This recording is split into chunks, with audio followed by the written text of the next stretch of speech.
Assalamualaikum warahmatullahi wabarakatuh, saudara-saudari sejagat ini, dan kembali lagi tentunya hanya di channel Official di sini. Dan kali ini aku akan membahas sebenarnya tanaman lidah buaya ini apakah diambil dari nama binatang lidah buaya atau nama lainnya lagi yaitu aloe vera. Diambil dari mana sih sebenarnya namanya? Oke, sebelum aku lanjut, yuk subscribe dulu channel ini supaya lebih berkembang lagi. Dan jangan lupa untuk hidupkan tombol loncengnya supaya setiap aku update video terbaru kalian bisa mengetahuinya. Baik, aku langsung aja ke videonya ya.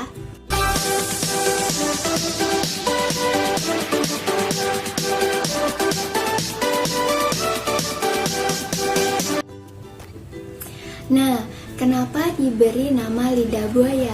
Jadi setahu aku yang dari aku baca dari budidaya tanaman lidah buaya di sini, nama lidah buaya itu disebut lidah buaya karena bentuknya sendiri itu menyerupai lidah dari binatang melata buaya, tapi bukan berarti buaya sungguhan ya.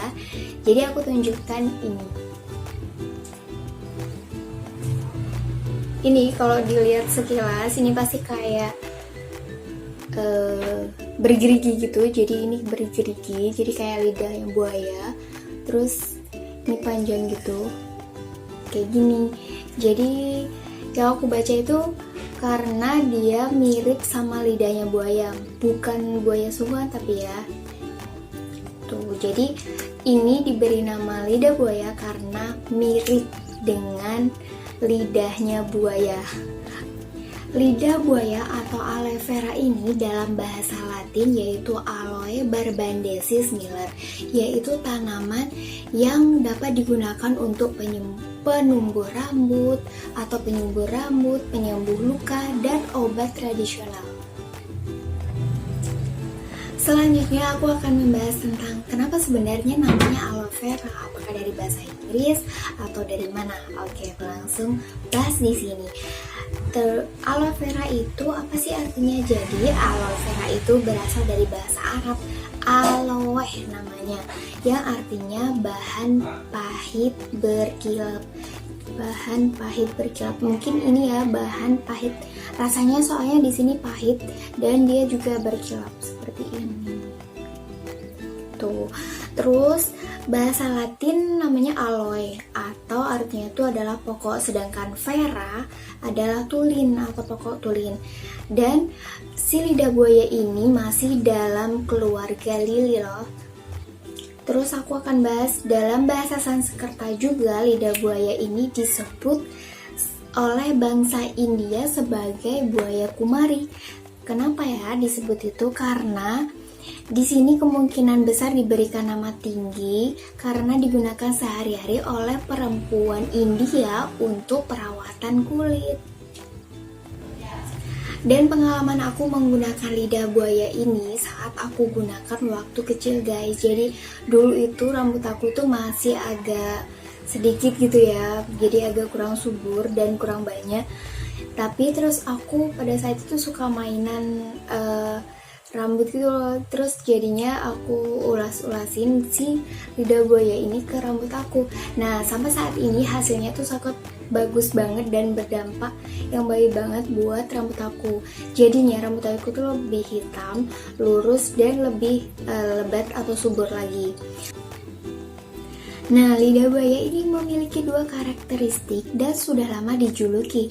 Yang pertama adalah medical plant atau tanaman obat, dan yang kedua adalah master healing plant atau penyembuh utama. Selanjutnya aku akan membahas tentang bagian-bagian dari si lidah buaya ini. Yang pertama, jadi dia memiliki 3 bagian ya.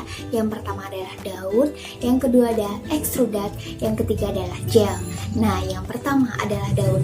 Ini adalah daunnya. Maaf ada suara motor. Jadi ini adalah daunnya yang warna hijau ini. Jadi daunnya ini bisa digunakan sebagai ekstrak, tapi diolah lebih dahulu, dan bisa digunakan sebagai bahan untuk pembuatan teh juga.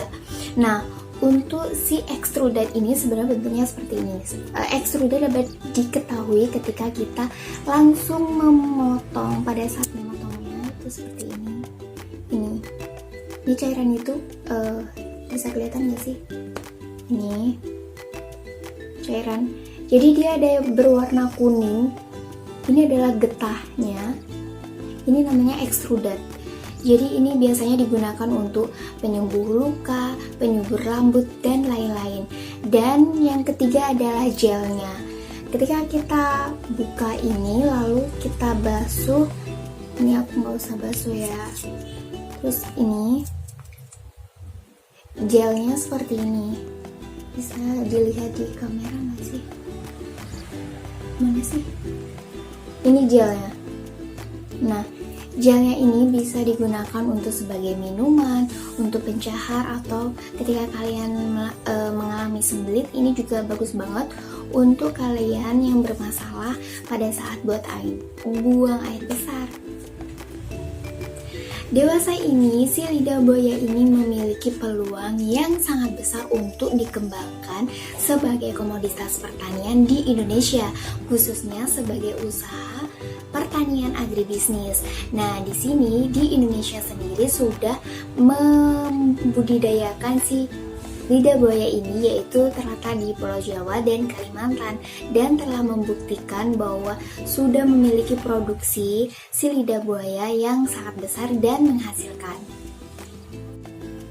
Nah, yang aku baca di sini, budidaya lidah buaya di Pontianak yang Kalimantan tadi itu, yaitu Kalimantan Barat, mampu menghasilkan produksi 8.000 kg per hektar dengan berat pelepah mencapai 1,5 kg dan panjangnya 70 cm.